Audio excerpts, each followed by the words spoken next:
But first, I want to talk about some more disturbing reaction to the death of Charlie Kirk. Now, listen to this here. I'm going to show you some vision from inside the newsroom of entertainment website TMZ, and they can be clearly heard applauding and cheering the news as the news of the death of Charlie Kirk is announced. Listen to this. So the news conference is scheduled for 3 o'clock in Utah time, which is 2 o'clock Pacific, 5 o'clock Eastern.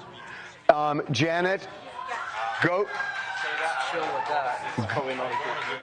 Lovely stuff, and wild that the outfit thought fit to post that. But, you know, it's all part of a bigger problem. People thinking it is perfectly okay to react joyously to the death of someone they don't like, someone they disagree with. Now, we've seen this through countless TikTok videos and social media posts. Blue Sky, where all the lefties left X after Elon Musk took over, there was a veritable sewer of celebration, as you see on your screen. And teachers and healthcare workers apparently have been among the worst offenders. My worker was all in a tizzy because she gonna tell me that Charlie Kirk got shot, and I said good. So we get into this whole conversation about it, and she goes, well, you can't hate people for their political views. And I'm like, yes, I can. Like, that's specifically why I hate people sometimes. If you're on the right of politics, do you want to be taken care of by somebody like that? Have your kids taught by somebody who shares those sorts of views? I don't. And I have to wonder, what's going on here? How did it get to this? Why are people so open about their hate? Well, my friend Miranda Devine, you know her well from this program, and the New York Post summed it up well. She said they wouldn't be rushing to film themselves saying this if they didn't believe there was a wide audience applauding them and cultural cachet to be had. That is the culture Democrats have fostered. Now they have to take responsibility and unfoster it, not both sides it. Spot on, Miranda, but you know what? I'm not too optimistic things are going to change anytime soon. All right, now let's bring in Robert Barnes, trial lawyer Robert Barnes. Robert, thank you so much for coming on the program. Very somber day here. A lot of reaction to the assassination of Charlie Kirk. You did Charlie's podcast, I believe. Tell us what it was like working with Charlie. How was he as someone to work with, and what were your general impressions of the man, just having dealt with him? Yeah, so I followed Charlie throughout his entire career. A young guy, started out as sort of a normie conservative, sort of a Ben Shapiro kind of personality. Started Turning Point when I think he was 18 years old, out of his garage. And he built it into one of the most extraordinary young people political movements in the history of the country. And in watching him do it, was fascinated by his willingness, his eagerness to achieve extraordinary things, his fearlessness in that advocacy, took on reaching out to young people especially. The other thing that always struck me about Charlie, and I got the chance to be friends with him, a very nice guy, very open guy. Not like a lot of the diva personalities you might get with success. He had none of that. He was very accessible. He would do favors for friends, at a drop of a hat. He would record videos for people. He'd do it for free all the time. He would do things out of his own on his own time and his own dime all the time.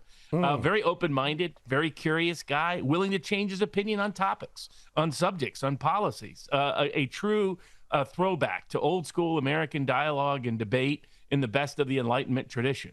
He was truly, as some people have said, he was the best America had to offer.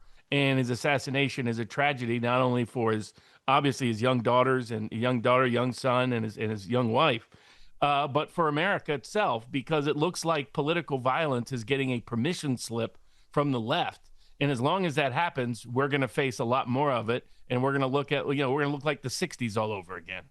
Well, that's the thing I'm really worried about, Robert, is this, threat that we go back to the 60s, when you had Bobby, Martin, JFK, you had in the 70s, you had an incredible wave of weather underground bombings, all sorts of bombings by Puerto Rican nationalists, various different groups. We forget all about that. Now, that was in living memory of an awful lot of people, older than, their 50s or 60s. They would remember all this.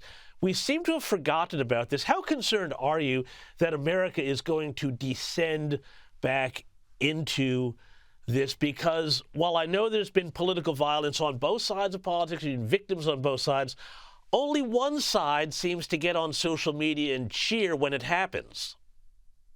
No doubt about it. And what we've seen is, if you study American history, that usually the people committing the violence are these psychopaths and sociopaths getting to act out their sick fantasies, their sick, violent fantasies. But the violence tends to take to a whole new, usually those fantasies stay in their head until and unless somebody with power gives them a political permission slip. What Miranda Devine was talking about, a cultural cachet for doing the violence. That's when you see a surge of violence. We saw it around the time of the Civil War. So in America, again, during a lot of the anarchist-driven violence of the late 19th, early 20th century. Then, of course, saw it in Europe in the 1920s and 1930s between communists and fascists. We saw it again in the United States in the 1960s.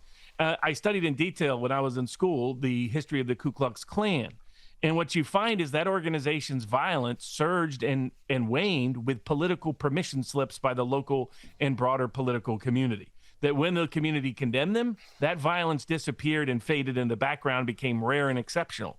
When, by contrast, like after the Civil War, like again in the 1920s, like again in the 1950s and 1960s, when they got a political, wink and a nod from the powers that be, that's when the violence exploded. And we've been seeing this political permission slip since Trump got on the scene. Robert, I want to just ask you something very quickly. You talked about having studied the Ku Klux Klan before. Earlier in the program, I said this would be a great opportunity for the FBI and the Justice Department to do to Antifa what LBJ did through Hoover to the Klan. Is this something that you would think would be a good idea now for the FBI, for the Department of Justice, to break these networks of these hard-left, radical, violent groups? Absolutely. I've been calling for it for a while because it was clear the riots in 2016 were not all organic.